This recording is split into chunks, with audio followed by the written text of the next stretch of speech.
तो दोस्तों ऑनलाइन आवेदन करने के लिए ईमित्र कियोस्क पे लॉगिन हो जाने के बाद यूटिलिटी सर्विस पे क्लिक करना है। उसके बाद दोस्तों यहाँ पे अवेल सर्विस का सर्च ऑप्शन आपको दिखाई देगा।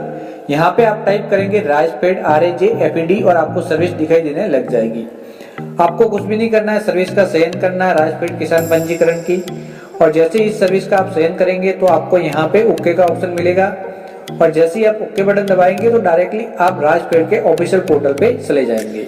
तो यहाँ पे हम ओके बटन दबाते हैं, हम राजफेड के पोर्टल पे आ जाएंगे और जैसे ही राजफेड के पोर्टल पे आएंगे तो आपको आवेदन करने का ऑप्शन आपको मिल जाएगा। उसके बाद दोस्तों यहाँ पे जितने भी यह गाइडलाइन दी हुई है इसको कंप्लीट पढ़ के समझने के बाद आपको आवेदन लिंक पे क्लिक करना है जिसका भी पंजीयन अभी हो रहा है। उसके बाद दोस्तों यहाँ पे ओके बटन दबाएंगे, फिर यहाँ पे पढ़ते हुए ओके बटन दबाते रहना है और आपका फॉर्म ओपन हो जाएगा। तो दोस्तों आपको कुछ भी नहीं करना है, यहाँ पे आप Jan Aadhaar card enrolment number डाल सकते हैं या फिर जन आधार कार्ड संख्या डाल के आप फॉर्म को ओपन कर सकते हैं। तो दोस्तों हम क्या करते हैं, यहाँ पे जन आधार कार्ड संख्या डालते हैं और जैसे ही जन आधार कार्ड संख्या डालेंगे तो किसान की कंप्लीट डिटेल यहाँ पे आ जाएगी। तो हम जन आधार कार्ड संख्या डालते हैं, ये मैंने संख्या डाली, साइड में मैं क्लिक करूंगा तो इस जन आधार कार्ड के अंदर कुल कितने सदस्य सबके सब आ जाएंगे। तो आप जिसका फॉर्म भरे उसका चयन करके सिलेक्ट बटन दबा देंगे। तो चयन किया और सिलेक्ट बटन हमने दबा दिया।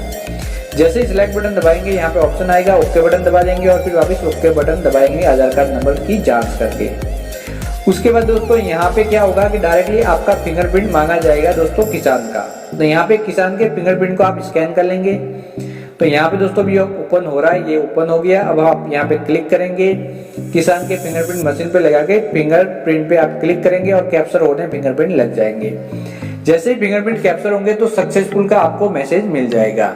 अगर दोस्तों किसी किसान के फिंगरप्रिंट नहीं आ रहे तो उस मामलों में आप OTP भी भेज सकते हैं आधार कार्ड के अंदर रजिस्टर्ड मोबाइल फोन नंबर पे। लेकिन फिंगरप्रिंट आ रहे हैं तो उस मामलों में आप OTP नहीं भेज सकते, इस बात का भी आपको विशेष ध्यान रखना है।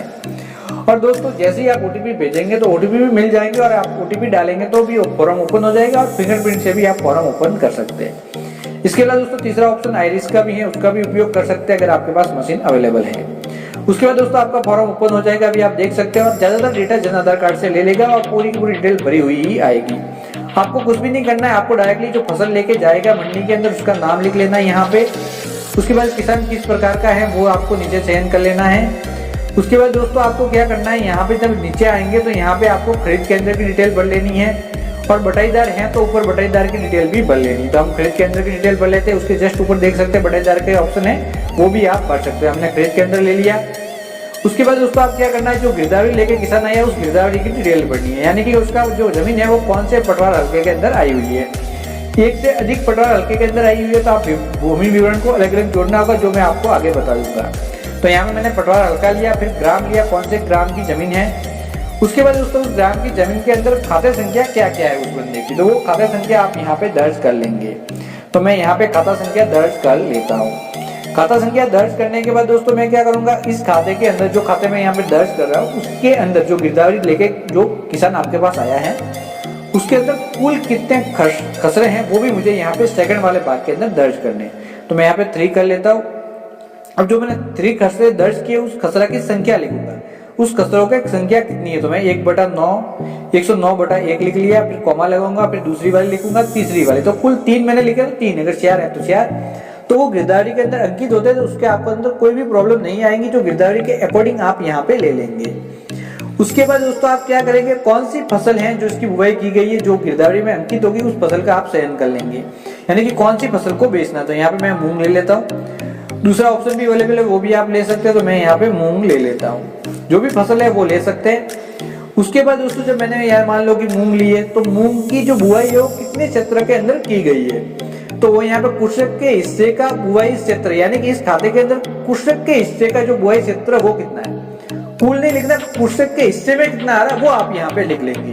तो इस बात का भी आप इसे ध्यान रखना। हो सकता है गिरदावरी के अंदर 2 से 3 लोगों का नाम हो, लेकिन इस किसान की फसल के अंदर कितनी बुआई की वो उसके आगे अंकित होता है, तो वही डिटेल आपको यहाँ पे डालनी है। इस बात का विशेष आपको ध्यान रखना है कि कितने हेक्टर के अंदर आवेदित किसान ने फसल की बुआई की हुई है, इस बात का विशेष आपको ध्यान रखना होगा। अगर यहाँ पे आपने गलती की तो प्रॉब्लम हो सकती है। तो यहाँ पे मैं डाल देता हूँ कि किसान के हिस्से का कुल कितनी क्षेत्र में बुआई की गई, यानी कि मान लो कि इस किसान ने 2.42 हेक्टर के अंदर अपनी फसल की बुआई की है। फिर ब्राउज में जाऊंगा दोस्तों और गिरदावरी की नकल ओरिजिनल स्कैन करके मैं यहाँ पे अपलोड कर लूंगा, जिसके ऊपर P35 नंबर अंकित हो।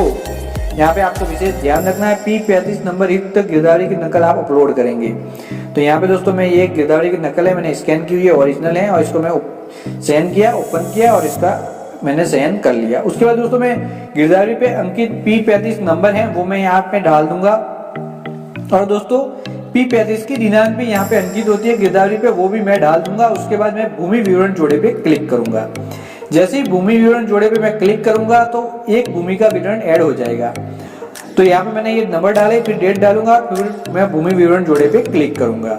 अब दोस्तों मान लो कि ये किसान के पास एक से अधिक गिरदावरियां है, यानी एक से अधिक जगह पे जमीन है, एक से अधिक जगह पे वो गिरदावरी वो लेके आया, एक से मतलब 2 गिरदावरी। तो इस विवरण को आप 2 बार जोड़ेंगे, 2 से 2 बार है तो 2 बार, 3 बार है 3 बार, 4 बार है तो 4 बार। जैसे मैं भूमि विवरण पे जोड़े पे क्लिक करूंगा तो यहाँ पे ऑप्शन आएगा, ओके बटन दबाएंगे और भूमि विवरण जोड़ के नीचे ग्रिड के अंदर आपको दिखाई देने लग जाएगा लिस्ट के अंदर दोस्तों। उसके बाद दोस्तों आप क्या करेंगे, सभी भूमि विवरण एक बार आपने जोड़ लिए, उसके बाद रिकॉर्ड सेव, फिर रिकॉर्ड सेव वापस क्लिक करेंगे और रिकॉर्ड सेव सक्सेसफुली हो जाएगा। आप जनरेट टोकन पे क्लिक करेंगे, टोकन जनरेट हो जाएगा और उसके बाद प्रिंट रिसिप्ट पे क्लिक करके प्रिंट आउट निकाल के किसान को दे देंगे। तो यहाँ पे दोस्तों आप समझ चुके होंगे, मैंने जो भी डिटेल दी उसी के अकॉर्डिंग आपको फॉर्म भरना होगा। उसके बाद दोस्तों यहाँ पे प्रिंट का ऑप्शन आएगा, प्रिंट पे क्लिक करके इसकी प्रिंट आउट आप यहाँ से निकाल सकते हैं। दोस्तों ये था इसका आवेदन करने का तरीका। उसके बाद दोस्तों जो आपने आवेदन किया है तो वो वापिस आपको कभी प्रिंट करने की जरूरत हो तो आपको आपकी जो भी लिस्ट है लिस्ट के अंदर दिखाई देने लग जाएगी। तो हम क्या करते हैं, बैक जाते हैं। अभी जैसे ही बैक गएंगे तो जो इस इमित्र से जितने भी फॉर्म भरे हुए सभी दिखाई देने लग जाएगा। तो यहाँ से आप वापिस रीप्रिंट भी इसको कर सकते हैं। तो दोस्तों ये तरीका था ऑनलाइन राजफेड का फॉर्म भरने का। तो मैंने आपको कंप्लीट जानकारी दी एकदम सही तरीके से। तो दोस्तों ये तरीका था इसके अंदर आवेदन करने का। दोस्तों इसके अंदर जब भी आप आवेदन करने जाएंगे तो इसके लिए जरूरी है कि आपका Jan Aadhaar card completely updated हो, यानी कि उसके अंदर मोबाइल फोन नंबर जुड़े हुए हो, बैंक खाता संख्या जुड़े हुए हो, आपके आधार कार्ड नंबर जुड़े हुए, तभी ये फॉर्म भरा जा सकता है। अगर ऐसा नहीं है तो आप इसके अंदर आवेदन नहीं कर पाएंगे। तो इसके लिए दोस्तों पहले से ही जन आधार कार्ड अपडेट है तभी आपको ये आवेदन करना है। दोस्तों आपको ये वीडियो पसंद आया है तो लाइक और शेयर करें। ऐसे ही और मजेदार वीडियो के लिए आप हमारे चैनल को सब्सक्राइब करें, जिससे आने वाले समय में ऐसे ही और वीडियो आपको मिलेंगे। उस वीडियो को देख के आप अपना ज्ञान बढ़ा पाएंगे। बाय बाय दोस्तों।